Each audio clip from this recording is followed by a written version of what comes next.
शिरोदिनि वासिनि विष्णुविलासिनि जिष्णुनुते भगवति हेशिति कण्ठकुटुम्बिनि भूरि कुटुम्बिनि भूरि कृते जय जय हे Mahishasuramardini रम्यकपर्दिनि शैलसुते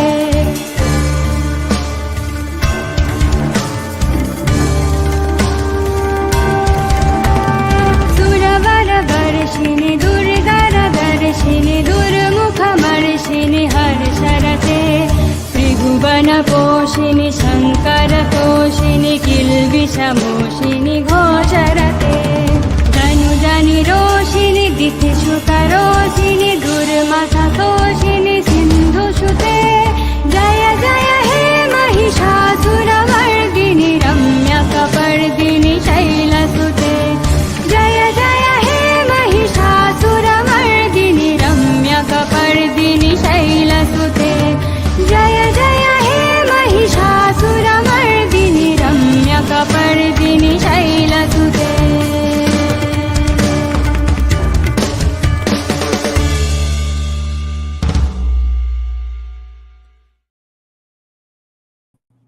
Hi guys, thank you for joining the live stream. I hope the audio is coming fine.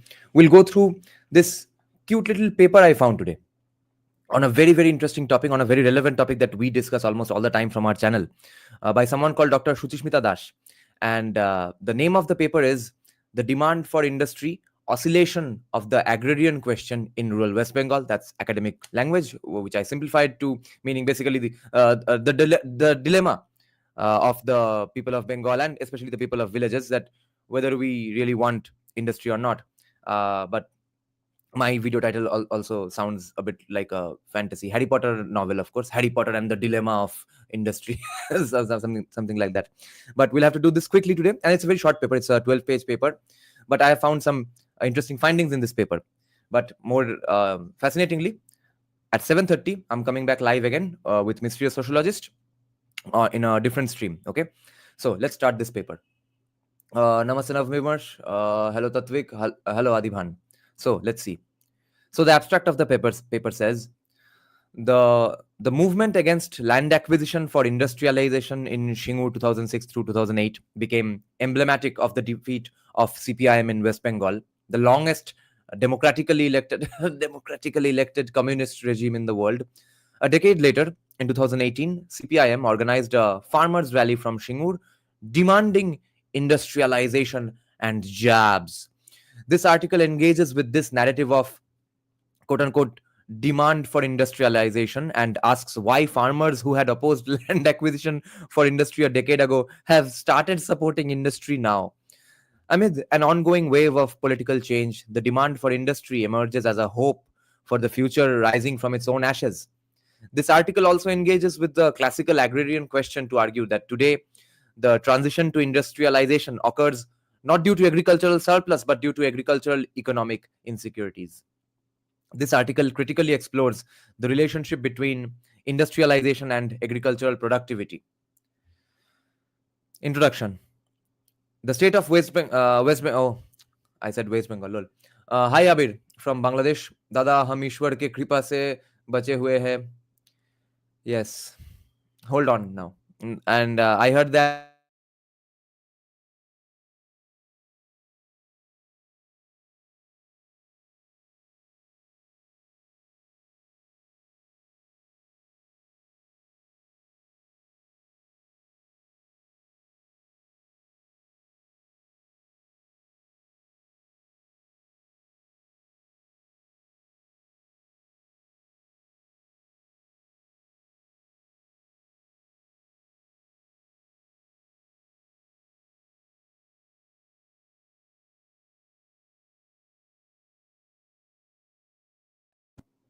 हाँ आ गए हाँ ऑडियो गॉन वीडियो गॉन सब चला गया था.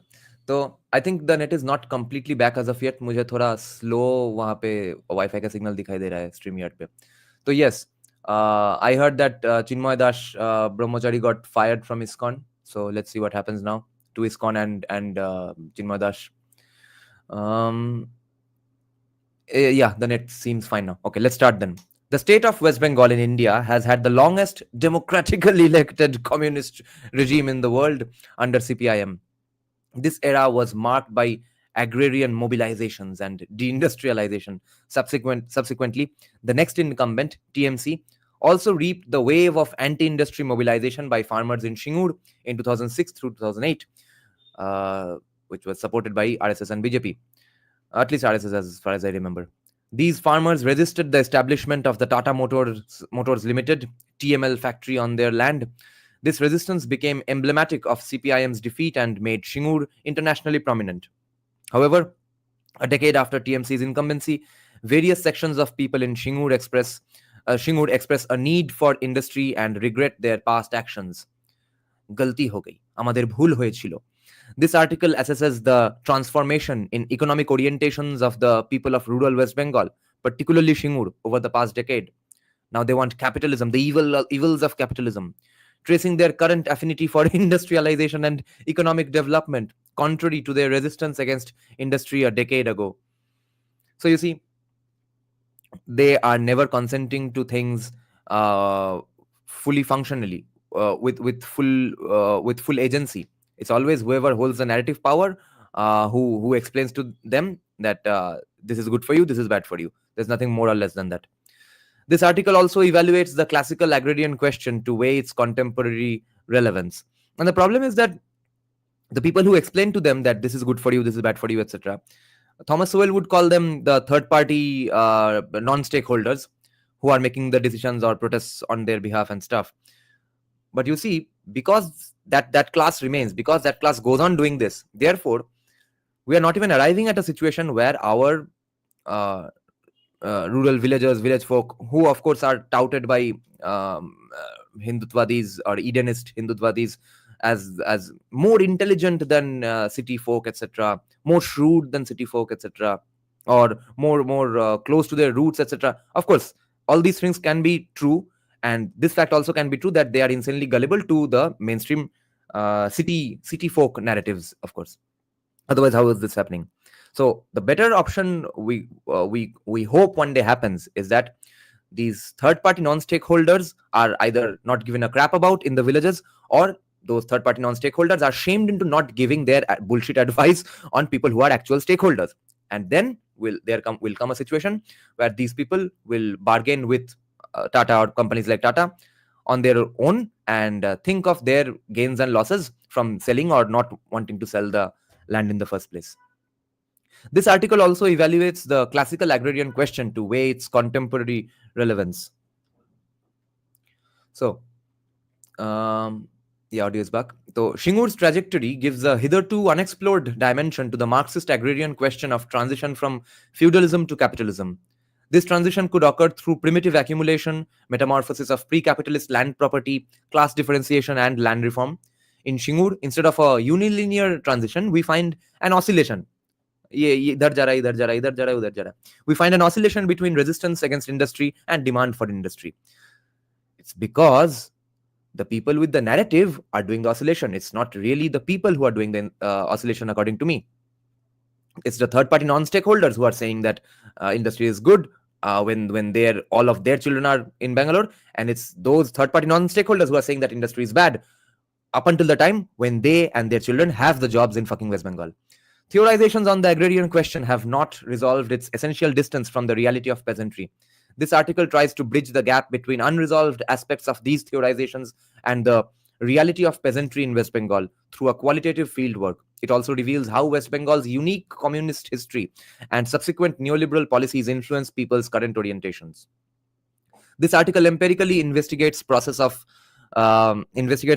agrarian transition and resistance, theorized by generations of Marxist scholars. It studies James Scott's concept of the moral economy and the dynamism in the peasantry of rural West Bengal. It reveals changes in orientations towards industry among farmers, disillusionment among erstwhile protesters, and challenges the agrarian question by revealing the demand for industrialization embodied by the rural populace, all of which could have been predicted accurately by a fucking 12-year-old libertarian. The next section assesses this quote-unquote demand for industry in Shingur, which persisted under varying conditions over the past decade. the contradictory integration of the demand for industry. Even at the zenith of the Shingu resistance, the demand for industrialization was surreptitiously woven into the narrative. All protesters were careful not to appear anti-industry. Yes, we are not anti-industry, we just want this industry. We are not against capitalism, we are just against crony capitalism. We are not against socialism. We are not against socialism, we just hate socialists with green hair. And we need Sanatan socialism. A decade later, this peculiar position continues. CPIM has lost its electoral relevance, but the demand for industrialization with which it had campaigned in 2006 has revived across the state. And to be truthful, therefore, CPIM does have a pro-industry image these days in West Bengal, that you see, we were the guys, we were the capitalism guys. Even farmers who opposed industrialization a decade ago now prefer industry on the Tata field. But you see, it's still going to be tough to trust them because of the new crop of commies. That's the problem, you see. If it was still the hypothetical Buddhadev Agarwal people alive to this day, who had faced the brunt of not being able to run a state properly because of deindustrializing, if those people were in power today, I could have some faith on them. But the new crop of commies who are basically in the same toolkit gang of international far left politics, especially in the realm of cultural leftist politics, when they come to power, and even if they say that we are going to do industrialization, these people have not faced the brunt of failing with their policies, right? So they are going to try exact those same shenanigans again. If they restart the Tata factory, they are going to destroy it with their union bazi once again. The demand for industrialization, which for farmers is a demand for market for agricultural produce, is brimming with political potential, waiting to be harnessed by political parties seeking legitimacy in Shingur. This is significant because the resistance of 2006 through 2008 was against industrialization. The Tata factory had already been constructed in Shingur by the time the resistance against it gained momentum. Therefore, when the Tata group left Shingur, construction debris rendered the land infertile. It was always going to be infertile from the very beginning, the moment cement was put into it. And that had been sort of a counter argument by CPIM and CPIM supporters in that era, that why are you bothering about kicking Tata away now? Why are you going on saying that agriculture is going to return to this land now? It's not going to ever happen on this land ever again. Unskilled sharecroppers today prefer industry there since it is uncultivable. Oh, they just realized it's uncultivable 8 years later. Oh, 12 years later, right? Or eight how many years? 2006, 2016. A lot of years later. We now realize it's uncultivable. We didn't understand it was going to be uncultivable back then. Yeah, makes sense, because they are so rooted to their village street smartness that they didn't realize what's cultivable and what's not cultivable. And the education system of West Bengal is also very awesome. So they were taught in schools that even a cemented land is going to be cultivable. Had the land been fertile, sharecroppers would have preferred to cultivate it. They view industry as economically beneficial since it creates a market for their produce and boosts their income. But particularly for the Tata land, their demand for industry is due to its infertility. But also, Annadatas will go to processions demanding no change in farmer laws. Due to deindustrialization during the communist era, unemployment increased across the state, creating a need for income and industrialization. Regardless of the agricultural incomes, people now see TML's departure, Tata Factory's departure from Shingur as a lost potential, leading to a demand for industry in the aftermath of the resistance. The infertility of the Tata land contributed to this already existing demand. Even those who remain in agriculture are not averse to industry. They see the two sectors as complementary. Since income, Krishi amader bhitti shilpo amader bhobishot, was obvious then. Since income from agriculture is both insufficient and unstable in West Bengal, people believe industry would supplement agricultural income. Again, things that could have been predicted by a 12-year-old libertarian in 2006. Representation is considered undesirable because agriculture in West Bengal is unprofitable despite high yield, since agrarian capitalism requires growth of market alongside production. But peasants are frustrated due to poor infrastructure and lack of access to markets. You see, our government babus preventing the evil hand of evil capitalists from the innocent on the tops of heads of innocent little cute Bengalis. This article can also be a precursor to investigate the demand for industry in other agricultural societies which experience stagnation and shift towards non-agricultural jobs. Okay 3 regimes of West Bengal. उससे पहले ना मुझे एक काम करने दो, मेरा stream yard थोड़ा हैंग हो गया है. Let me just open it from a different tab as well. Oh, it's working now. Nice. Let's see some comments since I'm starting a new subchapter currently, but moving rapidly in another direction. Freebies and subsidies, loan mafi, fees mafi done by BJP in Maharashtra to get the win. AA, agreed. Yes. You are sometimes very harsh and rude to me and our viewers, but occasionally you come up with brilliant observations and points. That's why I have no hatred for you. Kerala also assigned the same deal with Adani regarding something but can't resolve land. The reduced quality of cotton to be included for MSP, 12% moisture for 15%. Okay. Regimes of West Bengal. From the mid-1960s, CPIM cadres built networks among the rural electorate through political mobilizations, which reinforced their relevance. These mobilizations helped to implement land and tenancy reforms. CPIM reduced the land ceiling from 25 acres to 12.3 acres for irrigated land and 17.3 acres for non-irrigated land, and redistributed the ceiling surplus land. Oh, nice. CPIM conducted Operation Burga to register sharecroppers, giving them permanent tenancy, protection from eviction, and right to 75% of the produce. And of course, therefore, solidifying their caste in a way that for generations now you have to become farmers only. However, these reforms were implemented unevenly, lol, and CPIM was careful not to alienate the rural elite, thus oscillating between reforms and their lukewarm implementations. ठीक है, ये है basis of socialism forever and ever.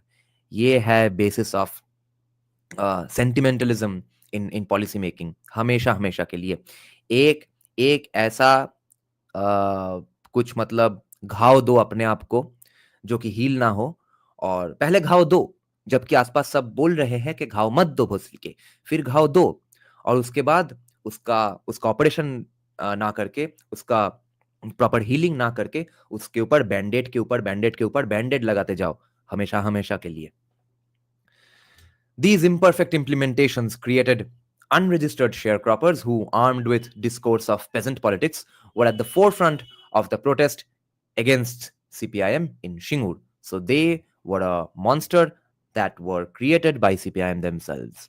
CPIM promoted militant hostility against private industries and refused to reinvigorate public sector units. Leftist unions organized workers against industries, causing lockouts and unemployment. Such unemployment, coupled with declining profitability of agriculture, compelled younger generations to emigrate for jobs. Oh, people leave West Bengal for jobs. People don't like the Bengali language so much that they'll stay here forever. How the fuck? While CPIM's new industrial policy, NIP 1994, attempted productive changes, it came too late, and CPIM's hurried attempt at land acquisition for industrialization in Shingur led to the protests. This is Nielsen, okay? This is that Viking descendant Nielsen. These protests gained international significance because they were a rare example of successful political resistance against CPIM in over 3 decades. The Shingur protesters raised the issues of insufficient compensation and negotiation, refusal to forego fertile multi-crop land, after, of course, it has been turned non-fertile, coercion in the acquisition process, as if this was the first time they were coerced into anything fucking good or bad in the state, and so on. Again, said by the Viking descendant. Nielsen, 2010. To resist the acquisition, protesters formed the SKJRC. Though urban protesters opposed neoliberal industrial development, the dispossessed farmers and TMC leadership, who resonated most with the farmers, did not oppose neoliberalism but rather demanded a better negotiated compensation package. सिर्फ इतना ही तो चाहिए था. The landless, unregistered sharecroppers resisted this acquisition, for it was making them vulnerable to destitution. That's why the slogan said, "Go back, Tata," because they just wanted a better deal. Eventually, the protests cultivated a formidable political opposition, which took precedence over agrarian issues, thus bringing political change. Okay, I made a mistake. I was supposed to read this spot, I think. Did I read this section? A decade later, in a symbolic effort to undo its fate, CPIM organized farmers' rally from Shingur, lol, demanding industry and jabs. This is unusual because most farmers' rallies in India demand loan waivers, MSP, and not industrialization and jobs. And because CPIM itself had decelerated industries and jobs.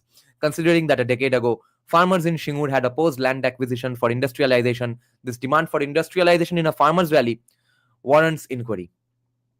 The next section studies the relationship between agrarian classes and industrialization to understand the context of demand for industry. So we are in 3. Yes, so 3 has ended, I guess. Or did we just read the last part of 3? I don't know. But nice paper from this scholar called Dr. Suchismita Das. Why aren't we talking about the ISKCON priest arrest and Hindu protest in Kolkata? What exactly is there to talk about it? I posted the informations, of course. You mistake between information and research analysis. Yes, bad things are happening to ISKCON in Bangladesh, and there are protests going on in Kolkata. Next. The implications, of course, will be discussed in the 7:30 podcast. Agrarian classes and industry, existing debates. The Shingur protests generated considerable literature on peasantry, CPIM's failures, and neoliberalism. The category of peasantry challenges both Marxists and neoclassical thinkers in their attempt to reconcile the persistence and assimilation of peasants in advanced capitalist economies. Marx theorized the peasantry as an atomized class, isolated from forms of poverty, market, and capitalist production. Lenin and Kautsky viewed differentiation of division of labor among small peasants as the route to capitalist economy. Lenin viewed peasantry as a part of the capitalist economy due to its capitalist relations of productions. Shayanov believed capital-intensive family farms can enable development. He described family farms as landowning, consumption-oriented, and sustained by family labor. Conflating tribal and modern cultivators, Alfred Kroeber defined peasants as part societies since they produced rurally but distributed in cities, thus forming parts of both. Raymond Firth identified small-scale, self-sufficient communitarian production processes as the basis of peasant economy. Firth explored peasant-non-peasant relationships, price arrangements in local markets, and their economic influence on peasants constrained by scarcity, a concept lost on commies. George Dalton viewed peasantry as integrated with the world capitalist market. He categorized 3 types of peasant economy: subsistence, peripheral market, and market dominant. Eric Wolf studied asymmetries of peasant-non-peasant relationships, viewing peasants as marginalized in competition with large industries, enabling surplus extraction through world markets. His typology of peasants reveals peasants who produce for subsistence with minimal surplus, peasants who produce 50% for market, and also peasants who produce 90% cash crops for market. This article explores the relationship between peasantry and industry, which goes beyond exploitation of these dichotomies and enhances complementarity. Divani saying, Dada, tomorrow Rantaket dose mone hocche beshi hoyeche. Wrong time T. And enhances complementarity. Goran Zurfel's engagement with the agrarian question revealed that, unlike Marx's predictions, capital accumulation in agriculture engendered not revolutions but rather the rise of middle peasants who coped with foreign competition using kin solidarity and tenant labor. Robert Redfield viewed peasantry as a stage in the evolution from tribe to city, lacking profit motive, remaining aloof from the market, prioritizing agriculture as sacred and commerce as secondary. Anti-chromatism. Redfield's cultural definition of peasantry ignores economic transactions, limiting peasantry in a static past, bereft of profit-making intentions in the modern economy, because of which we can't survive in this current system. Zurfel's assertion that family farms lack profit motive similarly limits a section of the peasantry. Timothy Mitchell has criticized similar fossilization of peasantry by Henry Eyraud and Richard Critchfield. Contrarily, this article gives the dynamic role of peasant agency a new dimension, locating it not only in the success of peasant resistance in state politics but also in the aftermath of the upheavals, which include deliberated reorientations of the peasantry, reorientations for the peasantry. The view that peasants are an anachronism or a disappearing phenomenon under industrial capitalism is Eurocentric and statist. It is challenged by the continued existence of peasantry in countries across the spectrum of development. Both neoliberal theories and Marxist historical materialism claim the unilinear transition from feudal agriculture to industrial capitalism, causing peasant dispossession. However, in reality, the two modes of production coexist rather than one succeeding the other. Yes, what the fuck are we going to eat?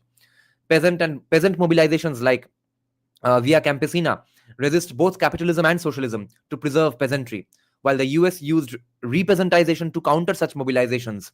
It led to depeasantizations in developing countries by undercutting local markets through cheap exports and food dumping.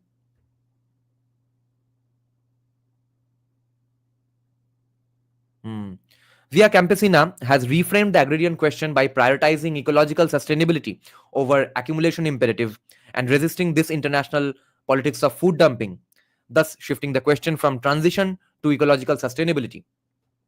The demand for industry in West Bengal diverts from both the classical agrarian question of transition and this revised agrarian question of ecology.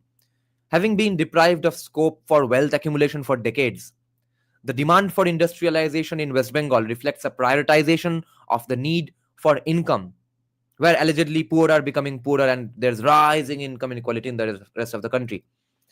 This demand does not reflect the Marxist transition, nor a lack of ecological consciousness, but a hope for income supplementation by expanding their agricultural market through influx of a new population. Deindustrialization in West Bengal was accompanied by ubiquitous presence of CPIM in social, remember, very important that it was there in social life as well as administrative life, of course, which enabled corruption and decelerated infrastructural development. This path dependency made people lose faith in the government. But people in the Hindutva socialist circles have, of course, still not lost faith in the government because they think they have their guy in the power who's going to forever remain in power. And no matter how much he changes laws or centralizes power, it's not going to be misused once he's out of office. Since the 1980s in West Bengal, industries recruited primarily contractual labor since both industrialists and trade unionists could control them. Thus, employment was insecure. Further, CPIM had not created a land bank despite its long regime. And when it tried to industrialize Shingur, its coercive land acquisition incited protests. Of course, not organically. Agriculturalists in West Bengal have a multifaceted approach towards industrialization. While the need for industry is widely expressed, land acquisition causes controversies. People hope to benefit from industrialization without sacrificing their agricultural land. Due to lack of a land bank in West Bengal, ongoing land acquisition conflicts make the state oscillate between coercion and negotiation. The history of industrial, only because there are countless third-party non-stakeholders going on fucking up the conversations and the debates and the negotiations. That's the main problem.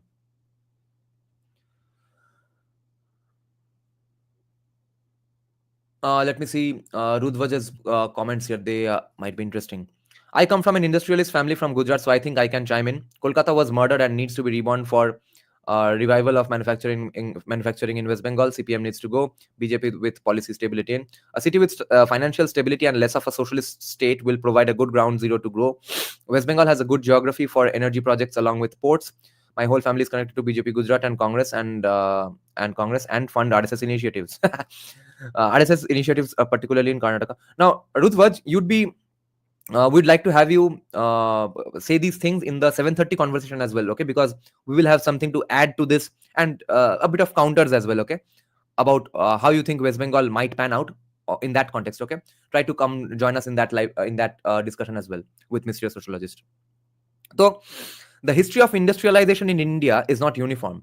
Thus, an informed engagement with the demand for industry must explore the reality of industrial failures too. Industrial endeavors do not compulsorily engender prosperity everywhere and could also incur losses. Of course, without reading the rest of the paper, I'm going to give my 2, 3, 4 cents, okay? Based on some common sense and normal occurrences.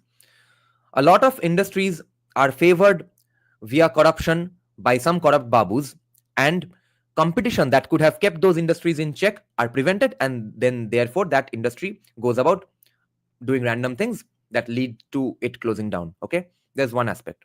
The second aspect is, when a business or industry does incur losses, it's not like no one ever makes any mistake ever. Okay, so just like any person, any community, and any living being can make a mistake, even industries make mistakes knowingly or unknowingly, and they incur losses. Okay, the problem is, because of India's laws up until this point, where starting a business was mind fuckingly tough to begin with, and up until like last 1 or 2 years, closing down a business, I hear it's still tough, has also been an absolute bitch of a process. So you see, the problem is not that industrialist or industry has not always been prosperous. The problem is that when they have not been prosperous, they have not been able to close their businesses down immediately and start a new business or invest in something else. That is the main problem, which has also, of course, been prevented by babus and socialists. So California, a small commie state, GDP bigger than India. Okay, easiest place to shut down a business. You are making some mistake, you think you are incurring some losses. Okay, close it down right now, start a new business. Because think of this from the POV of the businessman. What is he going to do if he incurs losses?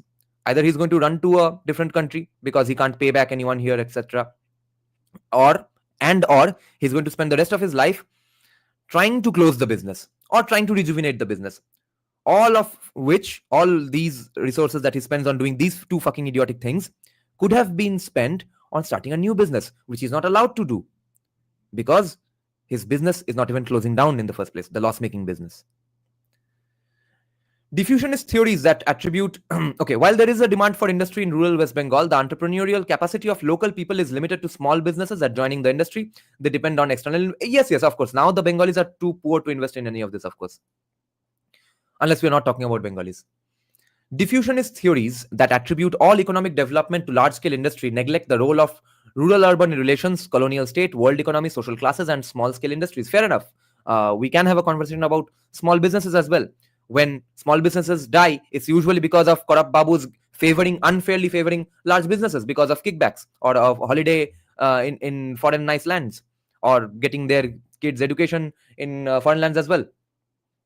Because of course we can't have great education here. Diffusionist theories that attribute all economic development to large-scale industry neglect the role of rural-urban relations, colonial state, world economy, social classes, and small-scale industries in engendering economic development. The people demanding, who were the biggest people, most significant groups of people demanding hardcore tooth and nail lockdowns? Fucking commies. Who did those lockdowns benefit the most? Amazon. Who got killed? Small business owners. $15 minimum wage in USA. Who advocates for it? Commies and Jeff Bezos. Who faces the brunt of it? Small businesses. So if we really have to care about small businesses, it's us pro-free market guys, libertarians, who have to do it. Socialists will pay lip service to it and fuck up the entire process again. So any commie who says that I am not in favor, I am in favor of capitalism, but I'm not in favor of crony capitalism. I am in favor of businesses, but not in favor of big businesses. They're lying out of their teeth. Okay, they want to fuck everything up. So the people demanding industrialization in Shingur also view large-scale industry as the scope for both jabs and small business, since alternative opportunities are scarce. The success or failure of industry depends also on structural factors like state support, institutionalized capital, past successes which attract capital, trade patterns, and labor reactions. 1985's paper. Don't know how seriously we are supposed to take this line, of course. These factors stabilize industry, making the demand for it sustainable. Historically, labor moving out of agriculture or a declining industry. Okay, someone's calling me up, whose phone I'm not going to take.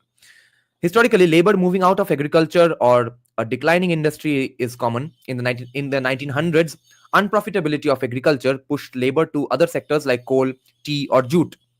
And the rise of factory-produced goods in colonial England, aided by the colonial state and industrial revolution, undercut Indian handloom industries and English cotton spinners' jobs, causing unemployment. Now, what does Sanjeev Sanyal keep pointing about? One thing, okay. Um, okay, that last comment destroyed my train of thought. But anyway, Sanjeev Sanel repeatedly points this out in different podcasts that he wishes that the entire space on the banks of the Ganga in Kolkata is filled with factories which are non-functional but are not allowed to be closed down. He wishes that factory closing down laws get easier and they close down and other factories come up there. So you see, that's the problem we are discussing here. Those are mainly jute mill factories, okay, jute mills basically, which of course closed down because of uh, unfair wages and unions who decided that the fares are unfair. I mean the wages are unfair. But when repeated lockdowns made those factories go into huge losses, they couldn't even close down those factories and start a new factory elsewhere. Even they're spending their lifetimes and all their money in fighting cases here, or just maintaining that, or maintaining or not maintaining that waste of a space which they had of course taken on lease, or had rented the or rent or taken some loan to buy that space where that now defunct factory lies in. So the losses from beginning to end are being created by commies.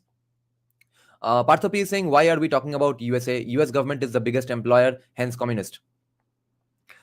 Uh, oh, the second sentence may as well be true, but the first sentence is that because it's important to learn from stupidity. Mulayam Singh का बेटा 5 करोड़ का Lamborghini. I heard that उसका तो 1200 या 12,000 रुपए का cycle भी है अखिलेश का. हिस्टोरिकली हाँ ये हो गया. तो causing unemployment. Historically, therefore, agriculture and industrial capitalism have coexisted simultaneously rather than on a unilinear scale, and industrialization was not always smooth. Even in Shingur, when the Tata Group was training locals for potential employment, they did not guarantee jobs. Of course, I'm training you. I'm just educating you. I don't know if you'll be educated enough to work for me or not. Free का education मिल रहा है, थोड़ा दिमाग अच्छा हो रहा है, ले लो, फ्री का मिल रहा है. ट्रेनिंग पीरियड में ही जॉब गारंटी भी चाहिए. See, equality of outcomes not equality of opportunity.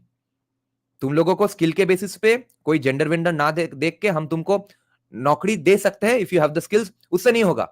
हम सीखने आ रहे हैं, भोसरी के आप नौकरी भी दो. ओके, गिटार सीखने जाओ, you are suppose to get the guarantee that you will be a great guitarist or a famous guitarist. You start learning synthesizer, you are supposed to be guaranteed by your synthesizer player that you will be a great composer one day. That sort of idiocy does not work in the music industry. That's why India still goes on creating good music, okay? Because communists and socialists don't run the music industry. Thus, the relationship between agrarian classes and industry involves fluctuations and negotiations rather than unilinear transition. The next section engages with the agrarian question to understand how Shingur's conditions challenge it. The agrarian question and West Bengal. The Marxist agrarian question in the theory of historical materialism prognostically assumes a transition from feudal to capitalist mode of production and transformation of peasants to industrial laborers through the emergence of agrarian capital. Agrarian capitalism was supposed to provide the surplus for growth of industrial capitalism, and agrarian bourgeoisie was to provide the market for non-agricultural commodities. Engels emphasized the political implications of the agrarian question of labor. Kautsky and Lenin studied capitalism's permeation into rural society through industrially manufactured goods, thereby increasing occupational specialization and dependence on market. They believed that the need to generate a surplus aided capitalization of and accumulation in agriculture. Since pre-capitalist modes of agrarian production continued to exist in modern capitalist societies, socialist parties were baffled about how to capture power among politically apathetic farmers, thus focusing on sections of peasantry that could be transformed to the socialist phase. However, the peasantry did not engender socialist transformation because peasantry is not monolithic. Lo and behold, peasantry seeks to preserve their private property rather than abolish it, and locates exploitation in rural-urban divide rather than class divide. यही तो मजा है कि जो कि किसी कॉमी को भोसड़ी के पहले से समझ में नहीं आता है, होने के बाद बोलते हैं. तो रिमेंबर इन सोवियत यूनियन, तो you are a farmer who has one cow, you save up, get another cow, and to just expand your business, you immediately get shot dead because you are now trying to make surplus profit and stuff. Industry company का growth भोसड़ी के, तो गरीब लोगों का क्या होगा? Even if the गरीब लोग buys the second cow, you are going to get killed. Why? नहीं तो गरीब लोगों का क्या होगा? So you see, the prerequisite for communism is that गरीब स्टे गरीब, inherently, implicitly. And if you put it another way, anytime you like a kind of person or a kind of profession, you would like more people of those more such people to exist around you, right? If you like metal, you would like more metal bands to come up, etc. You would like more metal musicians around you if you really like metal musicians as people and stuff. But you see, commies like poor people so much that wherever they go, they fill the place with poor people. You see, that's their love for poor people that goes deep into their veins. Rondre rondre গরিবের জন্য ভালোবাসা লুকিয়ে. Is the OP a commie who is vouching for a communist West Bengal or against it, or just reporting as her own opinion? She's just a scholar who's observing that there's now a shift to a demand for industrialization when there was none a few years back.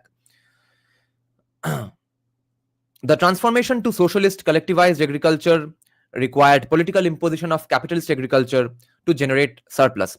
Abhay is making a good point here that I would like to clarify, because many people have this concern. Abhay is saying if we appropriate woke crap with capitalism, then it's of no use. Yes. You see, Abhay, two things.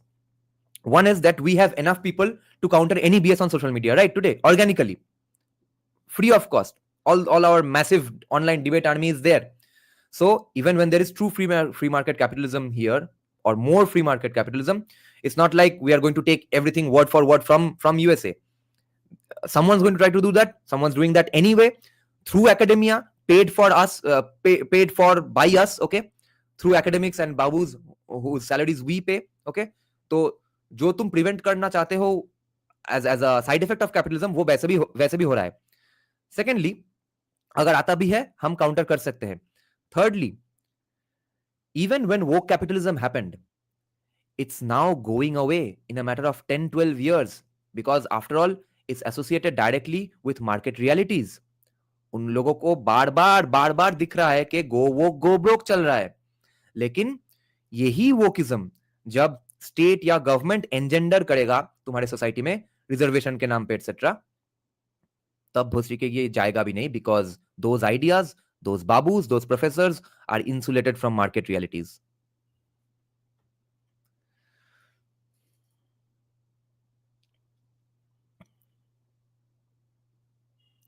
Rather class divide. Okay. So the transformation to socialist collectivized agriculture required political imposition of capitalist agriculture to generate surplus. While in USSR or China, this theory was executed through policy, in West Bengal, CPIM's hurried industrialization accompanied by a change in chief ministership was pragmatic, done less to adhere by Marxist theory and more to meet the immediate economic needs of the state. Right. Just like 1991 में हमारे prime minister finance minister का पीठ लग गया था दीवार पे, वैसे ही बुद्धदेव अग्रवाल का भी वही हाल हुआ था. So he had to hurry through the process instead of waking up in the morning and reading, okay, what does the Communist Manifesto say I should do? Okay, this is what I should do. Okay, let's do that. वैसे नहीं होता, time नहीं था. Contrary to Marxist theory, CPIM did not enable capitalist agriculture, but rather sought to industrialize selected ones. Bernstein and Lersch suggest that the agrarian question has been bypassed in process of capital accumulation, since in India, instead of the transition, agrarian labor is trapped in low productivity work, formal sector jobs are diminishing, agricultural land holdings are shrinking, and yet farmers are unwilling to sell their land for industry. Moreover, agricultural surplus is not building industrial enterprises, as the growth rates of agricultural and non-agricultural sectors are uneven. Bernstein distinguishes between the agrarian question of capital and the agrarian question of labor. Byers has discussed the obstacles to capitalist accumulation in the countryside, which prevent transition, and the changes in rural areas that foster national capitalist development. In India, the coexistence of feudal and capitalist modes of production has been the natural order for centuries, since producers and traders naturally benefit from preserving private property. Rural rentier classes benefit from retaining feudal relations of production and thus resist transition to socialist phase. Thus, the predictions of the agrarian question lacked a natural base, and consequently, Every time peasantry has been radically detached from their land to join industrial labor, it was enabled by totalitarian force rather than spontaneous social agreements. The peasantry also lacks a class struggle, as many classes cooperate in it, thus diluting the scope for socialist transformation. Interesting sentence. The peasantry also lacks a class struggle, as many classes cooperate in it, thus diluting the scope for socialist transformation. Lol. Third party negotiators destroying it.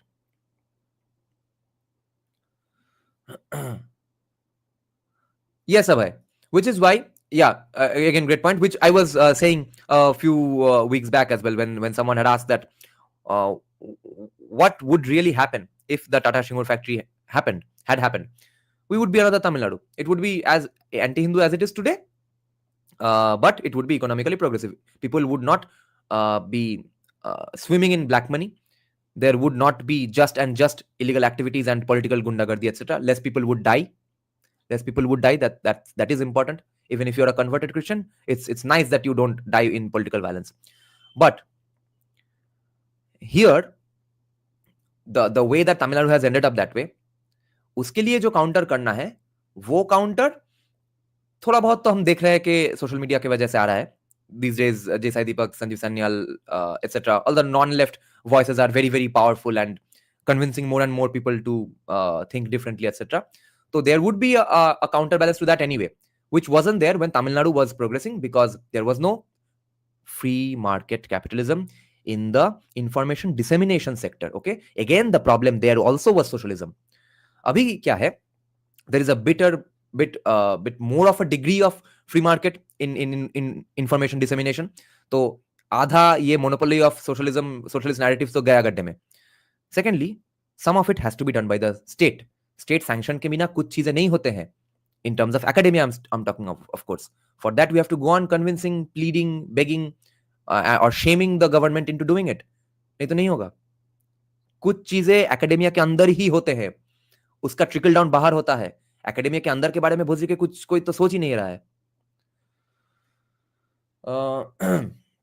The peasantry also lacks a class struggle, as many classes cooperate in it, thus diluting the scope for socialist transformation. The new farmers movement of the 1980s challenged the agrarian question by asserting right over their own surplus and locating the exploiters not in landlords but in the state and urban society. Thus, in India, the mode of production debate, the farmers movement of 1980s, and the bypassing of the agrarian question all challenged the agrarian question's theory of unilinear transition. This article critically explores the agrarian question in the context of rural West Bengal, that agrarian capitalist surplus would propel industrial capitalism. Shingu shows us that agrarian insecurities and unprofitability generate the demand for industry. Nice. Rather than a transition, there is a demand for coexistence of agriculture and industrial capitalism. And I think this is inevitable.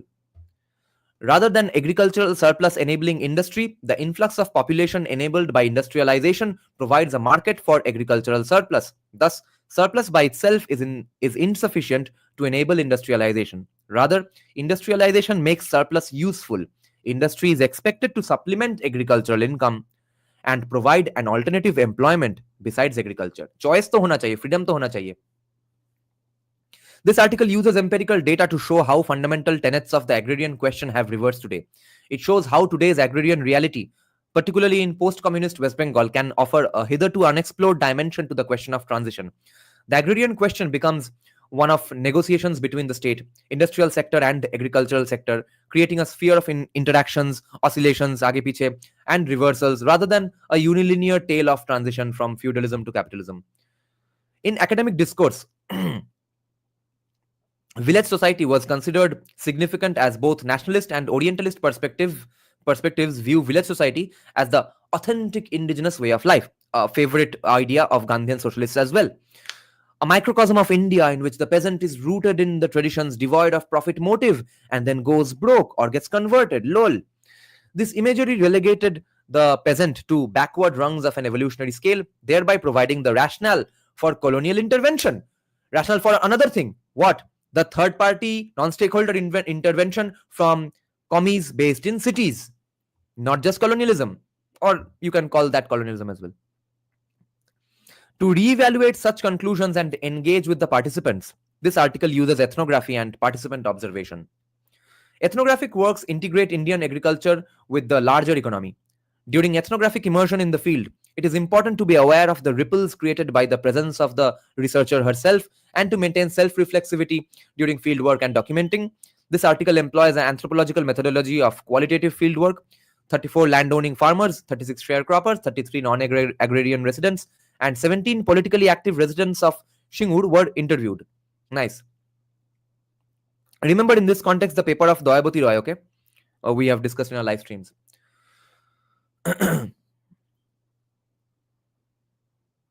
Since Shingur is a politically charged site, the names of the participants have been changed to maintain their safety through anonymity. You see, we prevented evil capitalism, therefore now people have to change their names because of unsafety. However, since media reports on Shingur's tumultuous villages already put them in the public light, changing the names of the villages was deemed unnecessary. Fieldwork for this article was conducted in the villages of Gopalnagar West, Bedaberi, Khasherberi or Khosherberi, I don't know, Khasherberi I think, since these were the epicenters of the protests. The next section focuses on the land question since it is linked to agrarian issues and was the bone of contention in Shingur. Since pre-capitalist modes of agrarian production continued to exist in modern capitalist societies, socialist parties were baffled about how to capture power among politically apathetic farmers, thus focusing on sections of peasantry that could be. Ye to ho gaya. Yes, ye section ho gaya. Did I read it wrong? Yeah, I think I read it wrong. Lol. Okay, so we've read this part already. The peasantry also lacks a class struggle. Yes. So anyway, this article critically explores the agrarian question in the context of. Oh yeah, I scrolled too much this time. Yes. Yeah, top bone of contention in Shingur. Right. I was scrolling wrong right now. So the next section focuses on the land question since it is linked to agrarian issues and was the bone of contention in Shingur. The land question and West Bengal. The land question moves into social, legal, and juridical domains which co-constitute each other. In the land question, eminent domain determines the state's right to control private land for a public purpose, generating negotiations between the state and the citizen. Again, ideally, a law that should not remain in the first place because the state has the right to take away your property, but also it won't take away your property if you just gather 200 people to protest on your behalf. If you are a person who does not have connections to gather 200 people, then you are fucked. Otherwise, you are not fucked. So there's a band-aid through 2-3 band-aids for a pointless harm. Okay. Whereas even with that, without that eminent domain bullshit, you could have negotiated with the industry directly. Eminent domain determines the state's right to control private land for a public purpose, generating negotiations between the state and the citizen. State is who? Third party non-stakeholder. Negotiation किसके बीच में होना चाहिए था? Citizen and industry. State और किसके साथ negotiate करेगा? Industry and state and citizen. Middleman है भोसरी के state. पैसा कौन खाएगा? State का बाबू. Evil capitalism से कौन बचाएगा? बाबू. Third party non-stakeholder कौन है? बाबू. एक घाव उसके ऊपर 4 बैंडेड. चलो दौड़ो. वर्षा भगत गांगुली writes, अरे बांग्ला पक्षेर तो कष्ट. Varsha Bhagat Ganguly writes, this land question symbolizes the nature of association with land, agrarian to industrial, as space and urban regional planning change in perspective about land use as a resource for economy, from land as social identity to commodity, and perspective towards development of the country.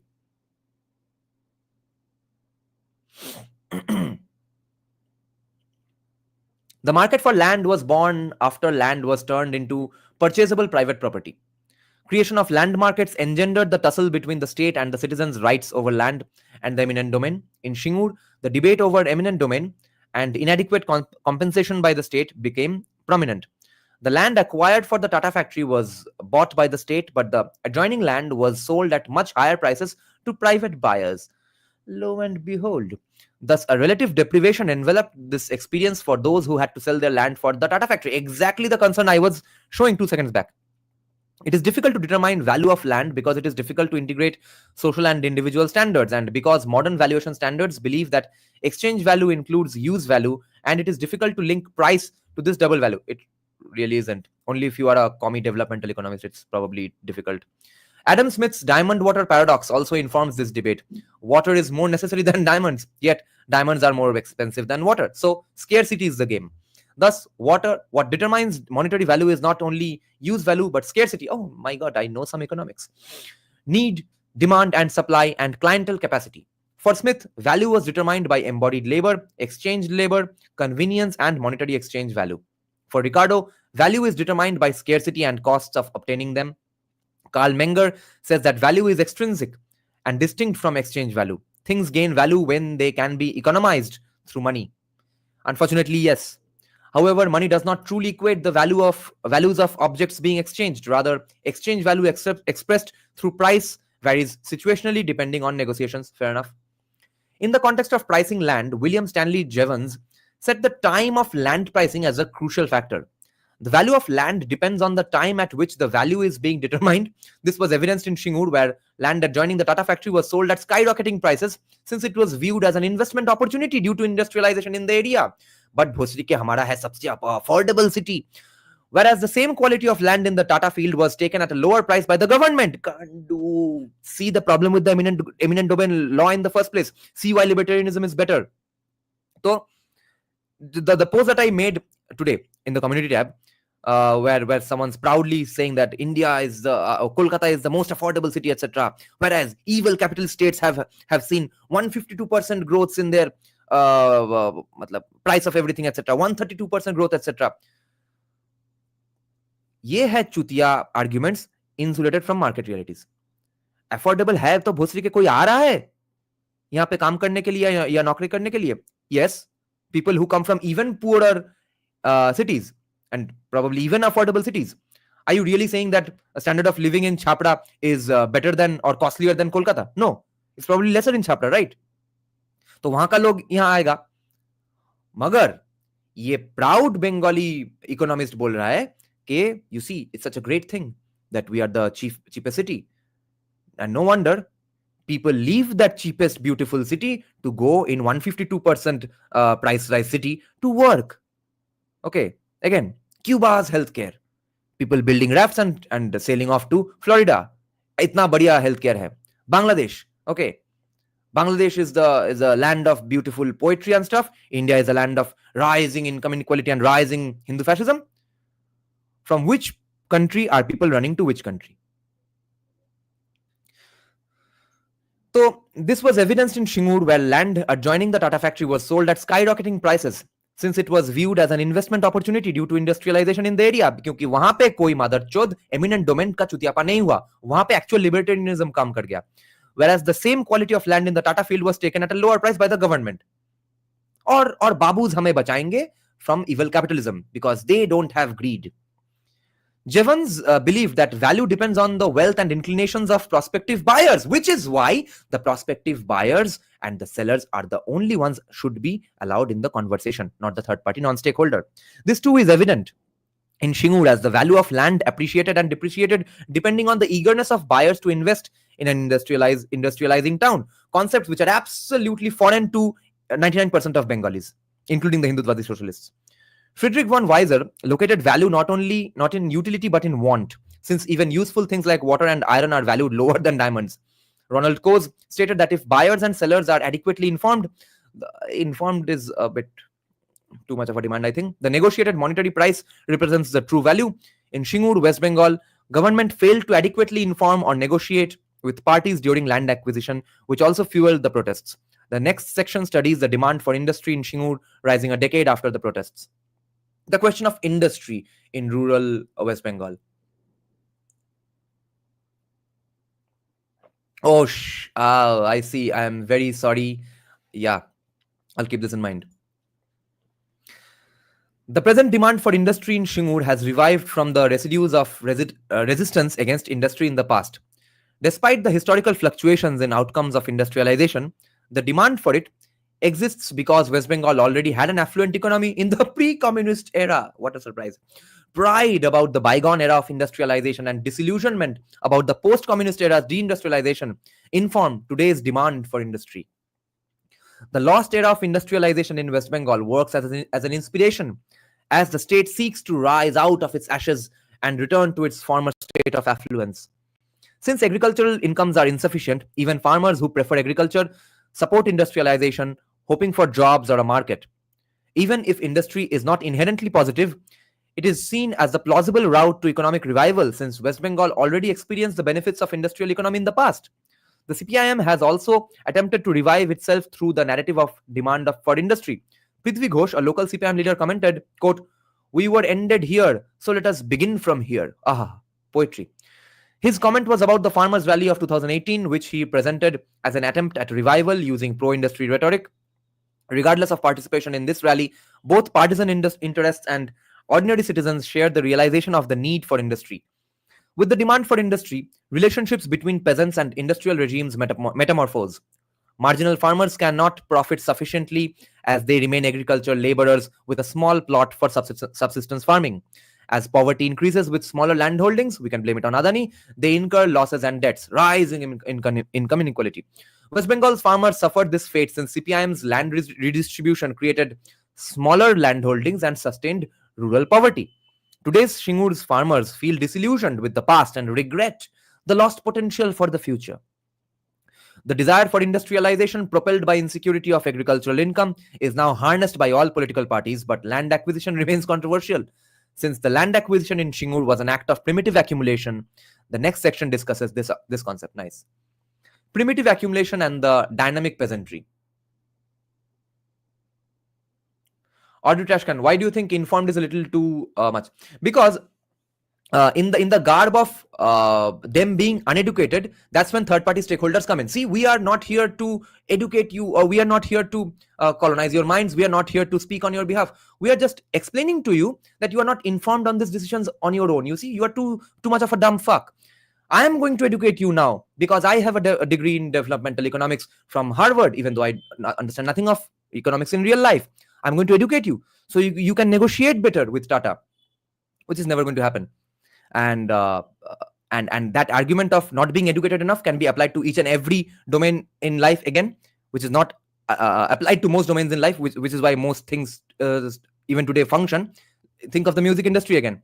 How is the society, let's say, sure that I am negotiating with full knowledge and full, let's say, information on behalf of the client or the film producer who is hiring me?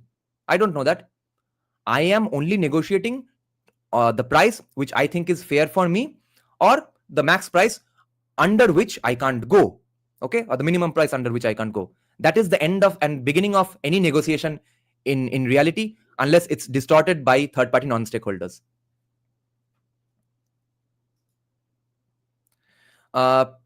Primitive accumulation and the dynamic peasantry.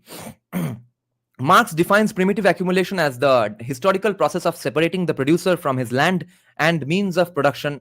This dispossessed producer is absorbed in the capitalist system as a free wage laborer. However, this analysis is limited to early industrial Europe, where states managed dispossessed populations through emigration, conscription, and so on. Sanyal 2007. ये कौन से सन्याल है?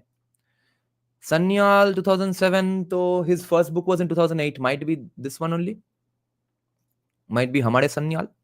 In India, primitive accumulation is not only a precursor to capitalist production, but an ongoing feature of it. As said by DeCosta and Chakraborty. Kollan Shannal, okay, unfortunately.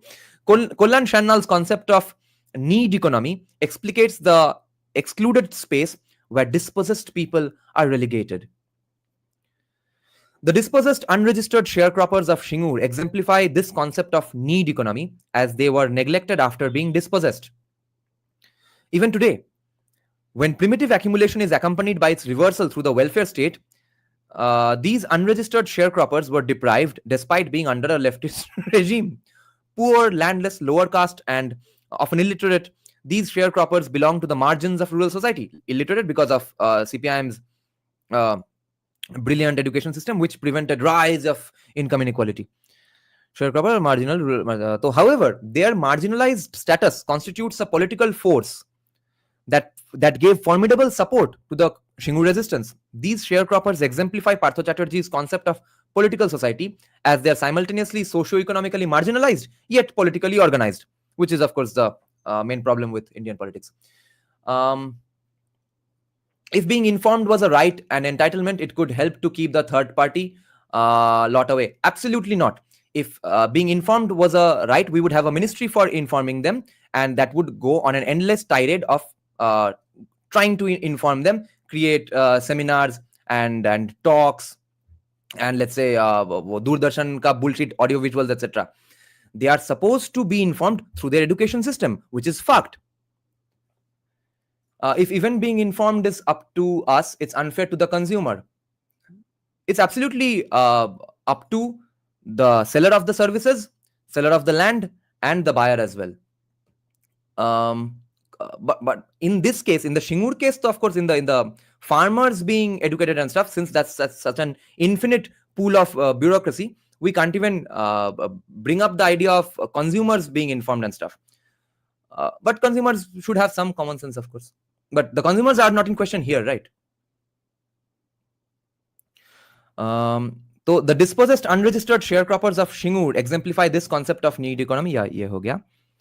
While land struggle and primitive accumulation are theoretically linked with class conflict, the Shingur resistance and land struggle united classes. Landowning farmers, landless sharecroppers, and agricultural laborers all protested together, displaying a solidarity that cut across economic strata to unite on common political ground, all of which were fooled by third-party non-stakeholders, who decided, let's inform them better.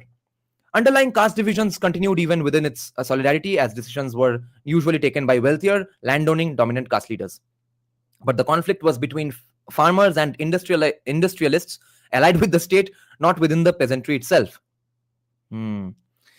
Protesters viewed the resistance not as a class struggle, but as a hitherto unimaginable political movement to displace CPIM and uplift TMC. Urban activists, academics, political oppositions, landowning farmers, sharecroppers, and laborers united across caste, class, or location, but after the fueling of the fire by the non-stakeholder third parties. In West Bengal, a class war never existed in the agrarian community since various agrarian classes cooperated for production. CPIM rural cadres were also unable to build a class struggle since it lacked organic basis. A decade after the resistance, though sharecroppers initially defended their right to farm, they admitted that they are farmers not out of choice but out of structural and hereditary compulsion since they lack other skills. You see, this is how casteism was enforced and solidified by CPIM.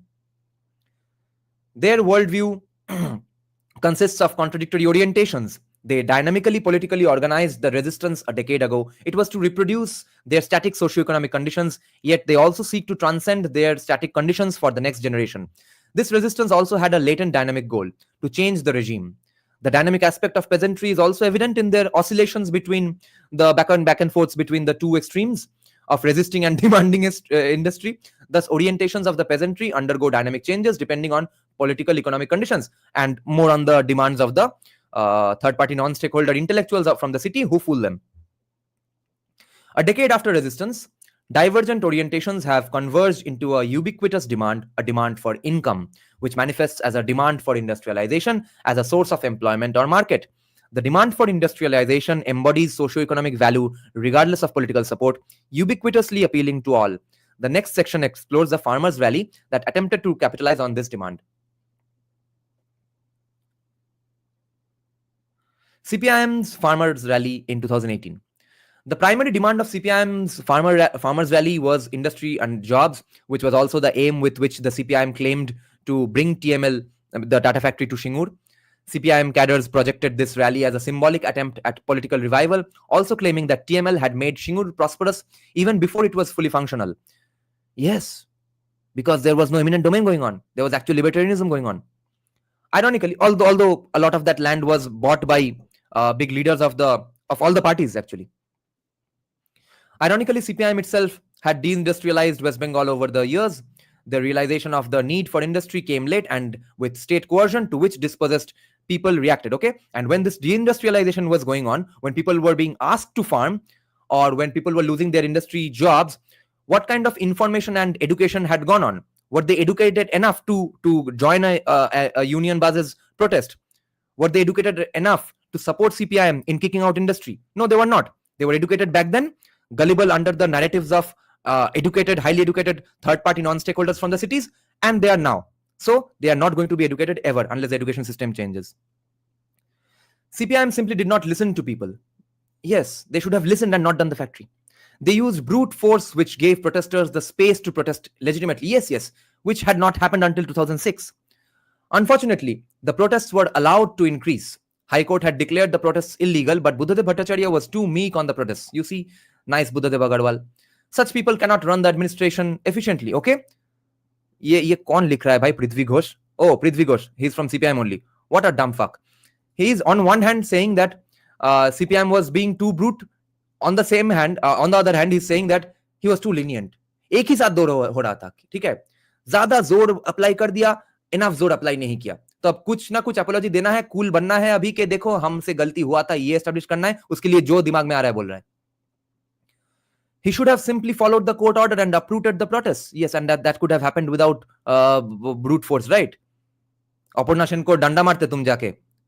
कौन सा court का बात सुन के ये कोई करता? He should have simply followed, yeah. But that was not done, and once the protests were allowed to take root, there was no turning back. Every single day there were protests.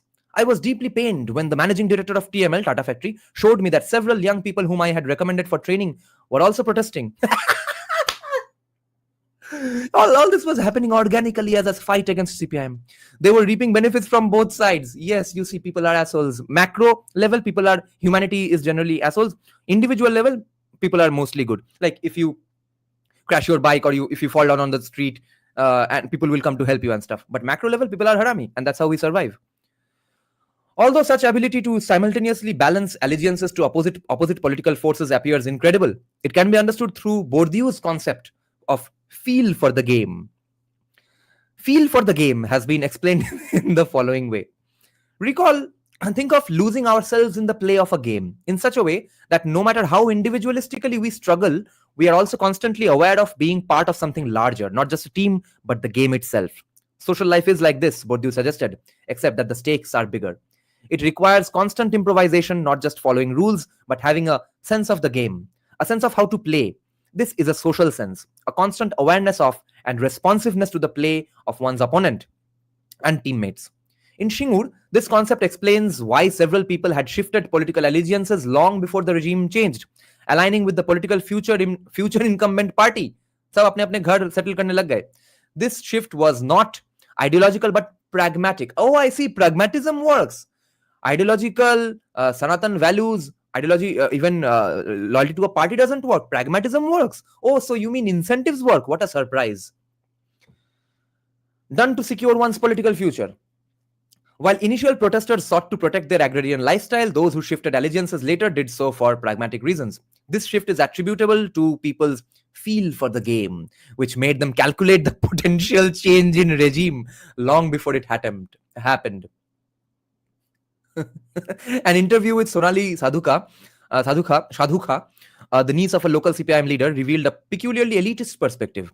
Regarding the resistance, she said, outsiders brainwashed farmers that TML, the Tata Factory, deprived them. But now they realize they have made the mistake of pushing the Tatas out. Now they must beg for dole-outs. All of a sudden, ये libertarian बन गई है का बाप रे.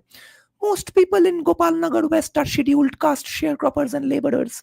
They are illiterate, which is... Oh, even though her party was in power for 30 years. They are illiterate, which is why it was easy to brainwash them. तो भोसड़ी कब तक तुम क्या कर रहे थे? Further, people were swept up in the wave of protests. Yeah, genius. Sonali's perspective attributed the protests of 2006 to 2008 to the illiteracy, implying foolishness of lower caste, landless, unregistered sharecroppers in Shingur, saying their illiteracy made them vulnerable to TMC's manipulations. But when we were manipulating them, at that very point, they were illiterate geniuses. Right when TMC manipulated them, they became foolish illiterate people. In-depth interviews with these sharecroppers, however, revealed that their actions did not result from manipulations, but from structural compulsions and circumspect calculations.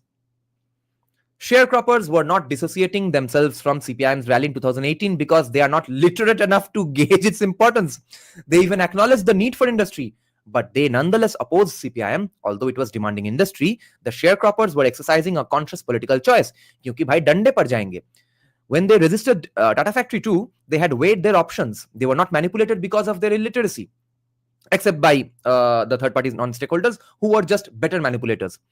Rather, they chose to oppose a project which attacked their livelihood. Now, when sharecroppers acknowledge the need for industry, they consciously do so without supporting CPIM, because नहीं तो CPIM गाड़ में तृणमूल गाड़ में डंडा दे देगा. For them, industry is relevant, but guard is more important. Because it could industry is relevant because it could create a market for their agricultural produce. It had no connection with CPIM. They distinguished between their political affiliations and economic needs, even if the two were conflated by political leaders. Sharecroppers had resisted TML, Tata Factory, not because they were illiterate and manipulated, but because they realized that being unregistered, they were not eligible for compensation and would thus be deprived. And this argument does not make sense because similar unfair things had been happening with them for the last 30 years. How did their brains all of a sudden get genius enough to prevent manipulation for the first time in 2006? That's my question. Doyaboti Roy, yes, in dialogue with Dipankar Gupta, argues that contrary to Gupta's assertions, peasants in Shingur do not wish to move out of agriculture. This article argues that Roy is referring primarily to unregistered sharecroppers who are not entitled to compensation, or farmers who could lose significantly from the land acquisition. Landowners who could gain from the compensation had sold their lands in the beginning itself. A decade later, even those who had resisted industry are changing their perspective. The next section explores the theoretical scope of the agrarian moral economy in this context.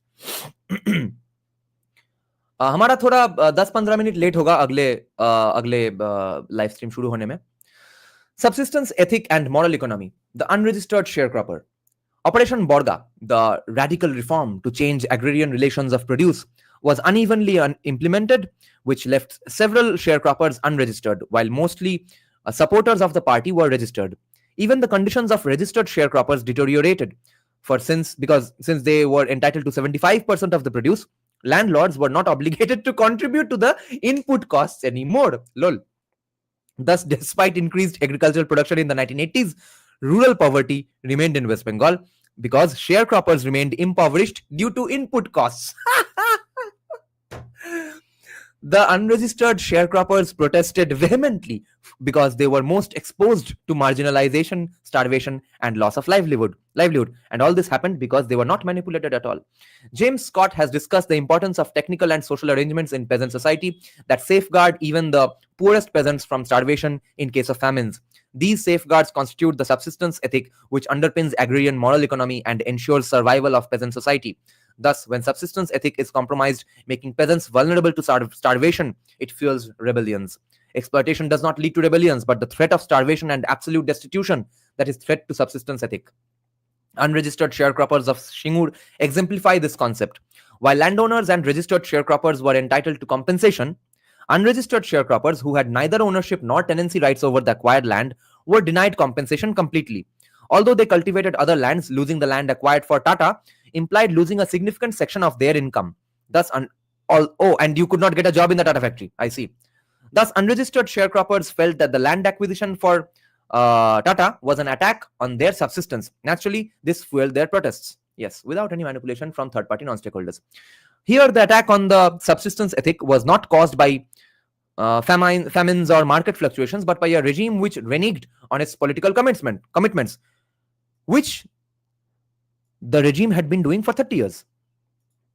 A decade later, however, unregistered sharecroppers who had opposed land acquisition for industry now support any scope for industrialization on that same land, but the law and order is fucked so brutally these days that no one wants to industrialize, even though it's the most affordable city, 1 hour away from Shingur. The following sections discuss the factors which engendered this support for industrialization. Infertile lands and the gamble of agriculture. Though the Supreme Court in 2016 had ordered for the Tata land to be returned, जो amount बोला है interest के साथ वापस देना पड़ेगा waste Bengal government को, वो भाई almost like it's some insane amount. I think it's bigger than the GDP of West Bengal जो अमाउंट वापस देना पड़ेगा. Fertility of this land was already lost due to Tata's constructions. The infertility of this land includes construction debris, disrupted surface of the land, large metal rods drilled into the land, which obstruct farmers' work, changes in soil health, and so on.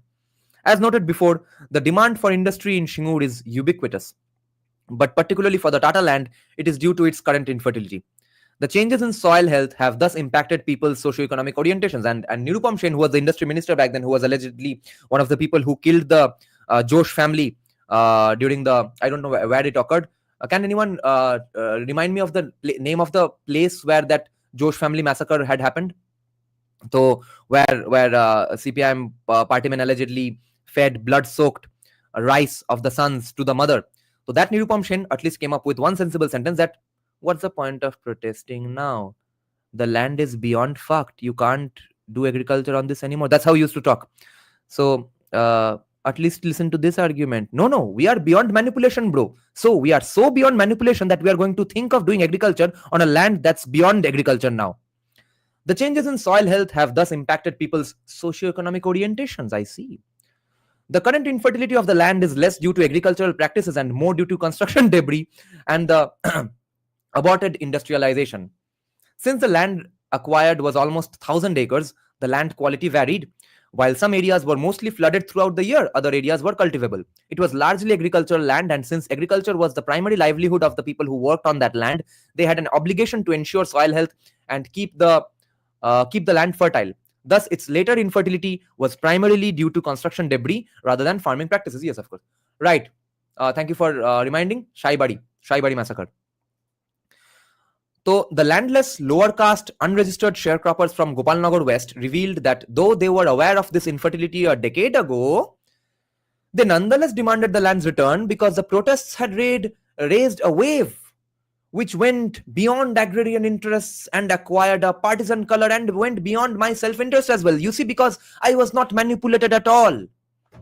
Today, when that wave of collective effervescence has subsided through the tempering of 10 years, these sharecroppers have changed their views. तो भोसरी के ये है लोगों का बुद्धि, और हमारे फालतू के रेनेसावादी और एनलाइटनमेंटेडवादी आके इंडिविजुअलिज्म मरवाएंगे सिर्फ हिंदुत्ववादियों के साथ. हाँ, तब इंडिविजुअलिज्म मरवा रहे हैं लोग और फॉलो करना है हमको. और मीनवाइल ये हो रहा है वहां पे कि नहीं, हम मैनिपुलेटेड भी नहीं है, मेरा खुद का लॉस भी हो, हम वहां पे एग्रीकल्चर कर भी ना पाए, फिर भी एक जो मजा, एक जो वाइब आ रहा है यहाँ पे प्रोटेस्ट पे, उसमें हमको जाना है भोसरी के. But I am not manipulated. I just like a bee without a hive and a man without a tribe can't live, so I'll just join the protest. Mohendra Malik, one such sharecropper, commented, if anyone constructs a factory there now, farmers will readily give the Tata land. No one will protest because we are not manipulated. Even people who had protested a decade ago want industry on the Tata land since it's no longer fertile and fertility cannot be restored in it, realistically speaking. But I just didn't listen to Nirupam fucking Shen when he said it. The entire factory was built, so breaking that will naturally ruin the land. Yes. Mohendra was accompanied by several sharecroppers, among whom was Shotendra Malik, and they're supposed to be Mollik, a local TMC leader in Gopalnagar West. Shotendra is a landless, lower caste sharecropper with a dedicated following regardless of his partisan affiliations. He's organically embedded within the population, a son of the soil. Matir Manush. His power comes from the social capital among his community of followers, nice, who are also his long-term acquaintances. Emotional attachments solidify his support base. इनको सिखाएंगे हम individualism. He organizes his followers for political action whenever required. Shotendra too asserted the need for protests a decade ago, while also admitting that the fruit of those protests, namely the return of land to its original owners, is futile now. You see, I was not manipulated at all. Although he defends his role in the protests, because he was not manipulated, because he believes CPIM's atrocities had become intolerable and needed a political opposition, therefore I fucked my agricultural land. He now feels that departure of Tata was a loss for Shingur, but I stood up for the rest of Bengal's operations under CPIM, even by prioritizing the loss for Shingur. What genius 4D chess! I had organized people to resist Tatas because I had thought they would ruin us. But now I realize if Tatas would have stayed, it would have benefited us. You see, I was not manipulated before. I would not have been employed in the factory, but maybe my children could have been employed there. Oh, libertarianism works. Oh, trickle-down works. A local resident needn't benefit through direct employment. Oh, I was fooled by non-stakeholder third parties from the city who are Brahman, Boidos and Kaistos. I could have sold my crops at a better price. I see. A factory means workers, which means consumers. It would have... A factory means workers, which means consumers. It would have been a market for my produce. Dumb fucks. While sharecroppers express such hope for a market, they cannot legally sell paddy and specific grains outside the APMC. However, they hope to profit from selling vegetables and other crops in the market.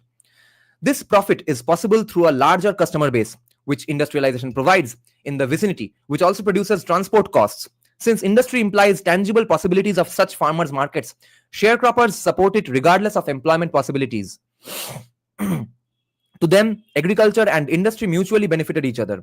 This challenges the agrarian question by showing how the two modes of production simultaneously coexist and reinforce each other rather than unidirectionally transitioning from one to the other. Unprofitability of agriculture also causes the demand for industrialization.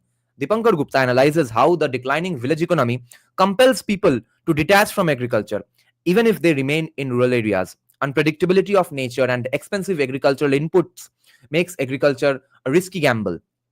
Balaram Shamanto, a landowning farmer from a dominant caste family in Shamantapara Shamantopara. So you see, it's a caste-based name of a village again.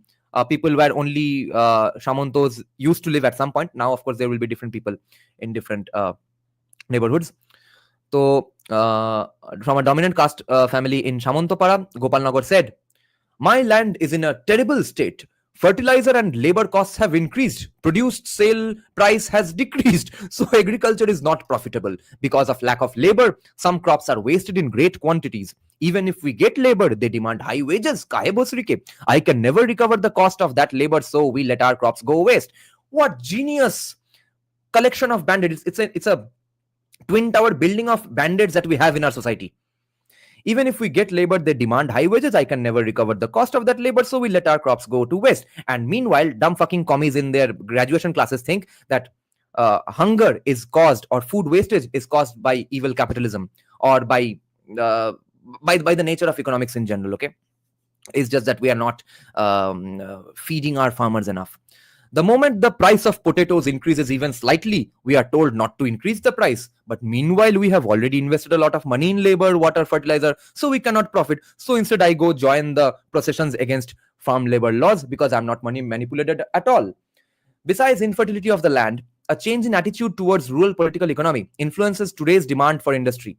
Since West Bengal was starved of industry for 3 decades, this demand has always existed. Even during the Shingur resistance, anti-industry rhetoric was avoided.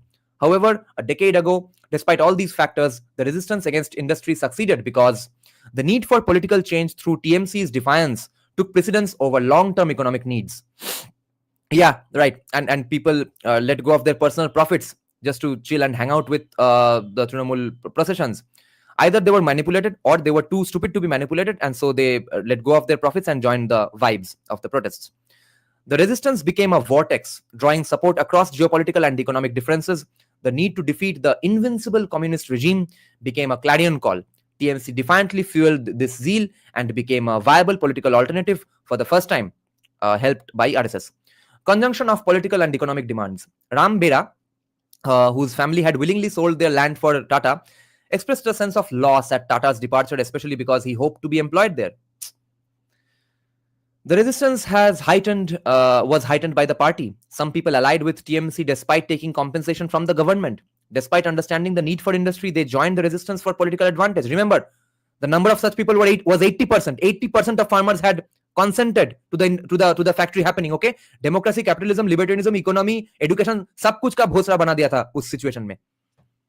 Despite understanding the need for industry, they joined the resistance for political advantage. I support industry, but I did not go for the CPIM rally. It is subdued now. Oh, see, even he's too pissed off with CPIM now. Nice. In 2006 through 2008, everyone benefited from Tata because of increase in customer base. Many people got employed as janitors, laborers. We were entitled to bonuses, healthcare, provident fund. Ram's family were CPIM supporters, therefore it is natural for him to express such remorse. However, even sharecroppers affiliated to TMC expressed a similar support for industry. Although industry, market, and income were directly needed in West Bengal, a party that resisted it all won the state elections. Lol. This contradiction is explained through the factor of pragmatism. I disagree because pragmatism would have led them to look after their own profits. Okay,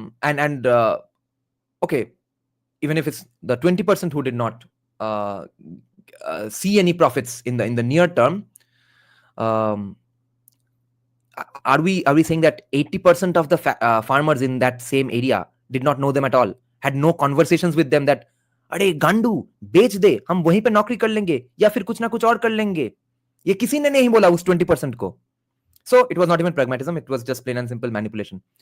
This contradiction is explained through the factor of pragmatism. Despite the economic need for industry, the political need to defeat CPIM was prioritized. Shingu shows how the electorate can prioritize needs and behave pragmatically even when their actions appear counterintuitive. The resistance was majorly due to political reasons, and yet the farmers harbored an economic motive behind their demand for industry. This demand existed for decades. However, the sharecroppers lacked non-agricultural skills, and therefore this demand was lukewarm among them. While sharecroppers resisted to protect themselves from destitution, the landed farmers were not averse to industry, but they did not want it on their own land. Lol. A group interview with political workers revealed these complexities. Amol Shah said, genuine local support came from sharecroppers. Sharecroppers are numerically higher. They knew Tata would deprive them, so they protested. The protests became an ego tussle. People became adamant about not giving their land. Also, when there are multiple siblings, the compensation is divided among all, which reduces the amount for each recipient. Pritam Bera said, the protests surrounding the land issue had always been political. People were tired of the 34-year-long left rule. Because CPIM was doing this, people opposed. The protesters gained a louder voice due to political support. Political support meaning manipulation and support from third-party non-stakeholders from the city. Thus, political and economic factors intermingled in influencing both the resistance and the demand for industry. These factors ranged from macro-political mass orientations to grassroots issues. Oh, just one page left for the paper. Issues of compensation. Insufficient compensation by CPIM had also propelled the protests, even though it was later revised. Remember, though people from that era who used to follow Bengal politics. Farmers who accepted compensation in lieu of land from CPIM government were categorized as willing, ichchuk chashi, and onichchuk chashi. Those who rejected compensation and joined the resistance were called unwilling, onichchuk. Unwilling farmers today feel a sense of loss, which indirectly translates to demand for industry. A decade later, they received the compensation from the Trinamool government, but without inflation adjustments. Oh, what genius developmental economists Trinamool has in their fold. You see, Bangla Pakho, our genius economist, Abhijit Banerjee, who is opening a lab in Uttar Pradesh, the Bimaru state, has not said anything to the Banerjee in this context. Lol. बिना inflation adjust करके 10 साल पहले का compensation आज दे दिया हाथ में. In 2016, Supreme Court ordered for the Tata land to be returned to the original owners. By then, willing farmers had invested their compensation for 10 years and they got their lands back, albeit in an infertile state. Lol. Unwilling farmers, onichchuk chashis, received the compensation a decade later without inflation adjustments and got their lands back in an infertile state. Thus, they feel deprived and regret their participation in the resistance. Oh. Anik Ghosh, an unwilling farmer, said, willing farmers got both money and land. What about us? What is the point of getting the same amount of money 10 years later? Yeah, go join the next farmers' protest. Because of our resistance, the willing farmers got their land back too. In 2006 through 8, we had neither the land nor money. It was difficult to manage household expenses and children's education costs. Yes, they were getting very educated, judging from your economics knowledge. I have 3-4 bighas of land. I could have earned 9 lakhs. By now that 9 lakhs could have become 18 lakhs. Then what is the point of 2,000 rupees and rice?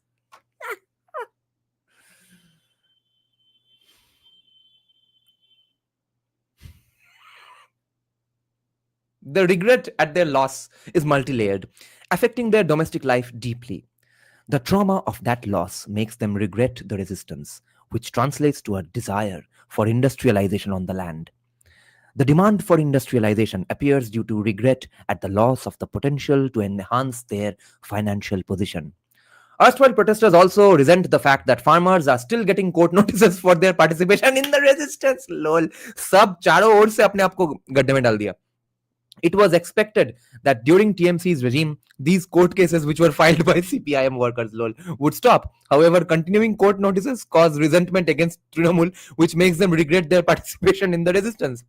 Regardless of socio-political locations, people agreed on increasing unprofitability of agriculture, thus generating a need for industry. While some see industry as an alternative to agriculture, some see it as a supplement to agriculture, a source of a market. Regret about the departure of Tata Factory emerged from across the political spectrum. The initial euphoria of victory in using a dynamic political tool to displace a formidable industrial project and overthrow a deeply entrenched political regime has now been replaced with a regret over the static reproduction of their socio-political existence. By revisiting Shingur a decade after the resistance, this study traces the trajectory of the field to show how it engages with the agrarian question and debates on industrialization in a rural atmosphere that has become a paradoxical concoction of disillusionment, regret, and resilient hope. Now, conclusion, and then we begin the 7:30 wala live stream with Mystery Sociologist. Conclusion.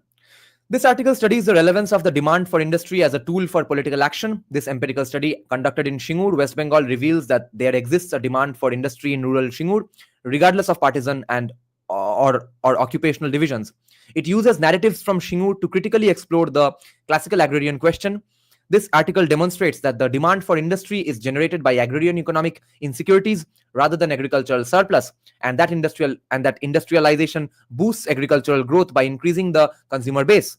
This article also interrogates the agrarian question of transition by revealing mutually reinforcing coexistence of agriculture and industry rather than unilateral transition.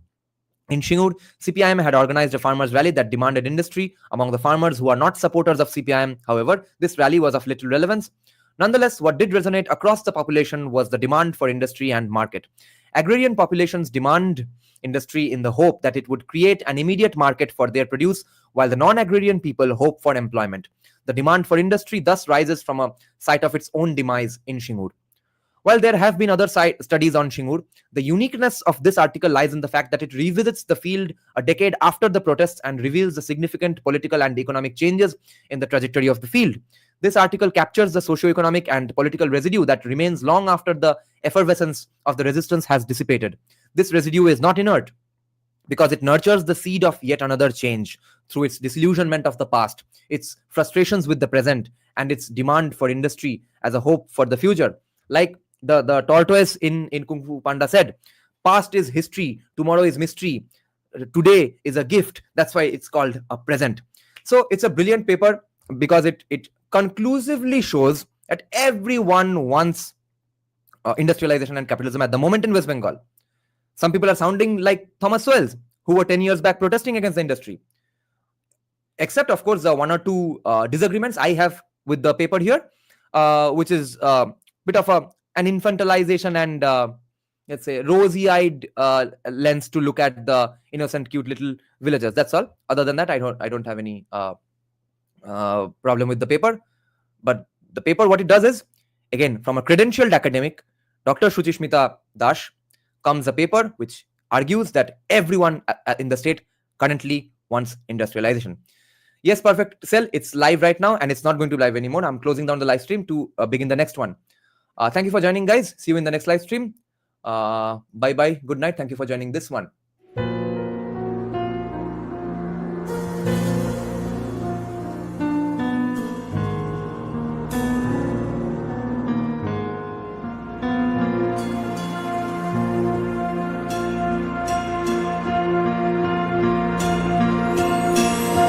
श्रवरूढं महाभीमं गुणाद्रष्टाङ्गरप्रदम् अस्य युक्तं त्रिनेत्रं च कपालकर्णिकाकराम् मुक्तकेशिं ललज्ज्यः पिबन्तीं रुधिरम् चतुर्बाहु समायुक्तं वराभयकरं स्मरेत् चतुर्बाहु समायुक्तं वराभयकरं स्मरेत् काली काली महाकाली कालिके पापहारिणी धर्मर्थमोक्षदे देवी नारायणी नमोस्तुते धर्मर्थमोक्षदे देवी नारायणी नमोस्तुते काली काली